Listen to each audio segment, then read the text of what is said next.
you gonna talk for mommy? Can you say hi, mama? Good morning.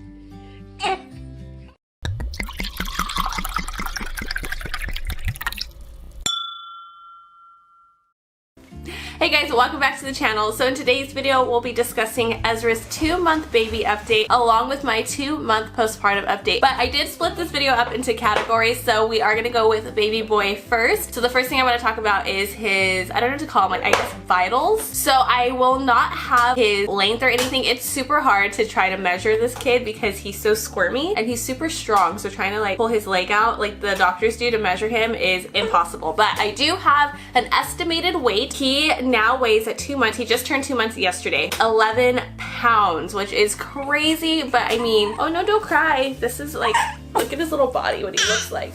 Oh, I'm sorry. I know, you just want to love mommy, huh? We do have his doctor's appointment next week though. I will do like a day in the life vlog along with a mini baby update. So if you guys are new and you want to see that and see like what to expect at your 2-month appointment, make sure to hit that red subscribe button and the notification bell, and make sure that your notifications are set to all. This way you don't miss any of the videos. If not, YouTube's just gonna like pick and choose which ones to send you. Alright guys, so the next category I want to go over is feeding. So at his 1 month, he was right around 9 pounds. So he's gained like 2 pounds in the past month. So normally he'll eat every like 2 to 3 hours. It just kind of depends on how long like his naps are during the day. But this past week he has definitely gone through a bit of a growth spurt because he was eating what felt like every 45 minutes or so. And his feeding sessions are anywhere from like 15 minutes to sometimes 45 minutes. And most of it is just like comfort feeding, which is totally normal, especially when they're going through like a growth spurt or if they don't feel well. So we are exclusively breastfeeding. He does take the occasional bottle. If Eric has a day off, I'll try to pump either the night before his day off or the morning of when he has a day off. So this way I can get some work done and he can feed the baby. But because of his growth spurt, he hasn't really been wanting bottles. And it's not nipple confusion. I know a lot of babies will get that. He actually has no problems with nipple confusion. If you're unaware, that is when the baby has a hard time distinguishing between the breast and the bottle, and they will start to refuse one or the other, or they like refuse both, and so you have to like go to the doctor. I haven't dealt with that, so I don't know what like the doctor does to help out, but you have to like consult your pediatrician if they start to refuse both, because then they're not eating. So it's not that, it's just his growth spurt is causing him to comfort feed and he just wants mommy right now. Okay, so the next category is sleeping, which he's fussy right now. He literally just woke up like 10 minutes ago, but he's already fussy, so I think he's getting tired again. He does have longer stretches of awake time, usually around like after their nap. So they wake up around 3, he'll be awake for a while, and then I notice again too at night around like 8 or 9 he will have like a long stretch of being awake. But at that point I try to put him down to go to bed, so he'll just kind of lay in his own like the dock-a-tot, that's where we put him to sleep. He'll talk to himself, he'll laugh until he falls asleep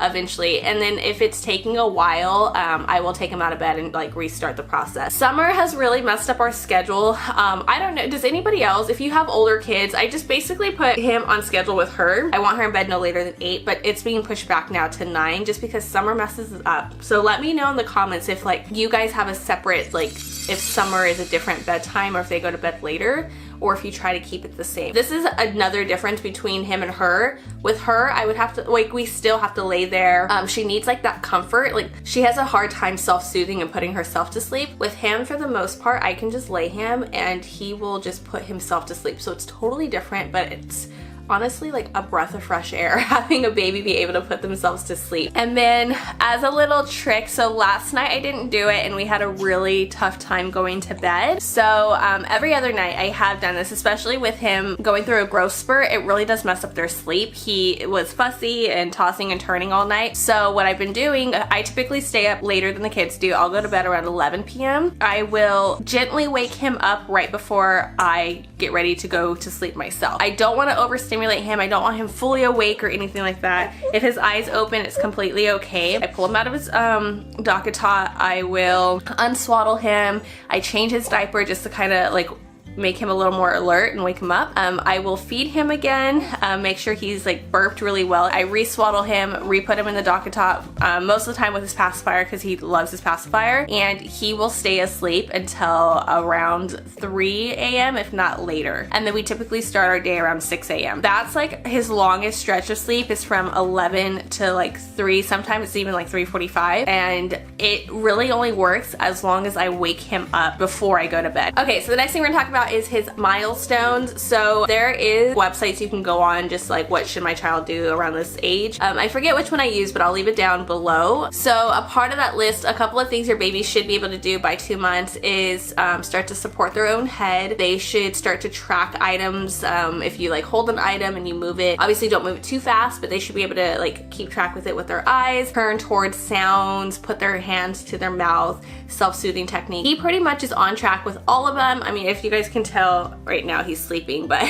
from day one he has been able to really hold his head up, and now we barely need to assist him at all. Obviously we still like support his head. When we do tummy time, it amazes me of like the strength that he has. He holds his head up perfectly fine. He like even controls it when he puts it down. He will start to kick his little legs like he wants to crawl. The only thing that concerns me, and I was talking to Eric about it, but Eric thinks he's fine, especially, I mean, he just turned 2 months, and I believe you have till like the end of their 2nd month to be able to do these things. He has a hard time tracking sound, and it's not that he can't hear, because I mean, he smiles at us, he passed his hearing test. I just don't think he can like pick up the signal of exactly where the sound is coming from. The only thing I have noticed, if I scratch on material like next to him, so if he's looking one way and I scratch by his other ear, he will slowly turn to that side. But if like 2 people are talking, he can't pick up which person's talking. All right, and then the last category for him I want to do is just like a fun little like personality and physical features traits. So his personality, he's way more relaxed than Aria ever was.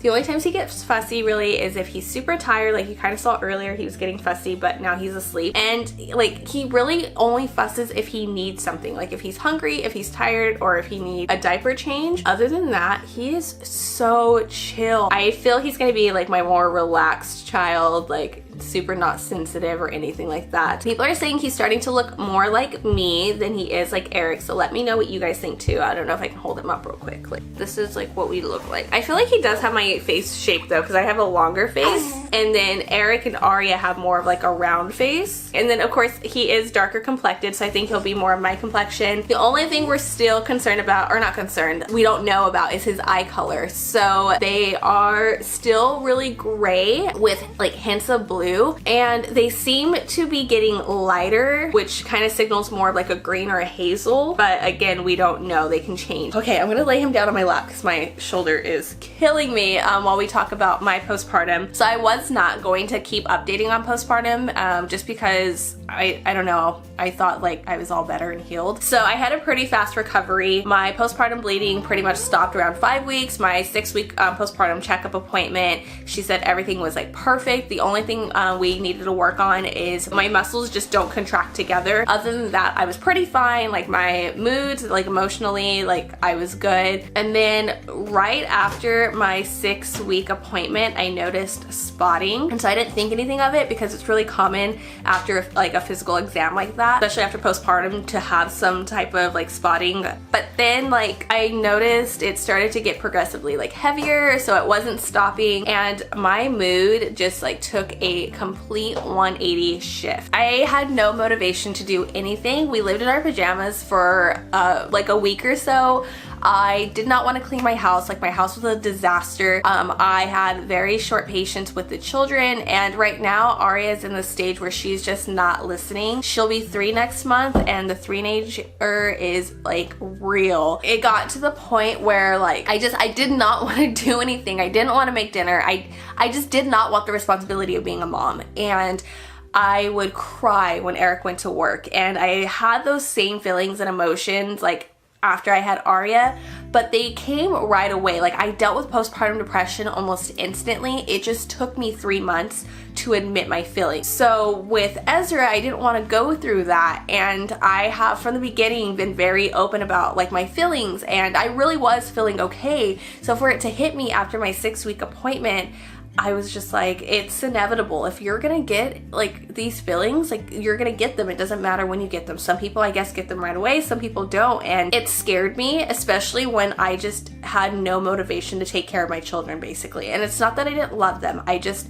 did not want to do anything for them. I didn't want to do anything for myself. Like, it was like pulling teeth to get me to just like, Tiffany, get out of bed, like go take a shower, like go get dressed, like do the dishes. Like, I constantly had to have that voice in my head to be like, you need to do this, get up and do this. And then when I was doing it, the feeling was like a screaming child on the inside. Like, it was just the weirdest thing. So I talked to an advice nurse, especially after I started crying, because I was like, I can't have these feelings. And they said that it basically was the spotting and bleeding was signs of my very first menstrual cycle after baby. So I didn't even like consider that because I'm exclusively breastfeeding, and I was just like, there's no way, like that's not supposed to happen. Like, especially when you're exclusively breastfeeding, it's supposed to like ward that off for a little bit. But nope, Aunt Flo came a knocking at 7 weeks postpartum for me this time around. Your first like menstrual cycle after baby is the worst, and with her I had like cramping like crazy. So this time there was no cramping, and that was another reason I didn't think it was like my menstrual cycle, because I always have cramps. It just affected my mood so bad, and it lasted for like 12 days. It almost immediately stopped after it was done as well. So once those 12 days were up and like the bleeding stopped, I felt my mood shift back. So I'm really hoping it was just like super bad PMS that one time, and that like my periods after this are not going to like be like that, because I cannot handle that type of like depression every single month for however long it's gonna last. I looked it up because I do have like mom forums I'm a part of, and like on the baby groups like Baby Center and stuff, and actually it was really common for a lot of people 7 weeks postpartum to get their first menstrual cycle even if they were exclusively breastfeeding, and we all felt the same way. This shouldn't happen. And it wasn't, I know on my last appointment or update, I did talk about how I just started birth control. It was not a side effect of the birth control because I actually did not start it then. Another big change was my weight. So I am now at 157. So when right before I gave birth to him, I was at 184. I was stuck at 160s for a while, like 163. I think at my 6-week postpartum appointment, I was around 165 is what I said. So now I'm at 157. And I have started dieting and working out, so I think it's really that's really helped. So I'm super excited to like be healthy again and get back into shape. I hope you enjoyed this little 2-month baby and mommy postpartum update. If you have any questions, or if there's anything I did not discuss that you are curious about either for Ezra or myself, leave that question in the comments section below. But as always guys, we love you, and we will see you in the next one.